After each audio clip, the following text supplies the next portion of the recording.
তো hi guys, আমরা গেছিলাম ছট পূজাতে। আর ছট পূজা পরে এতদিনের পরে এখন সব কাপড় গোছানো হচ্ছে। এগুলা সব কাপড় নিয়ে গেছিলাম নিজের শ্বশুর বাড়ি। এ দেখেন সব গোছাগুছি হচ্ছে, এতদিন থেকে পড়েছিল। আমার বউ ঘুমিয়েছিল, আজকে মনে পড়েছে। আজ কাচাকুচি করে সব কাপড় এখন গুছিয়ে। বৃষ্টি পড়ছিল না? ও হ্যাঁ, আমরা আসলাম তো অনেক বৃষ্টি পড়ছিল।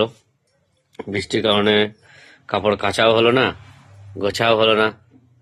তার জন্য আজ কালকে রোদ হলো, রোদে কাপড় খেঁচে শুকিয়ে এবার যাচ্ছে একে গুছিয়ে আলমারিতে ভরে দেওয়া হবে।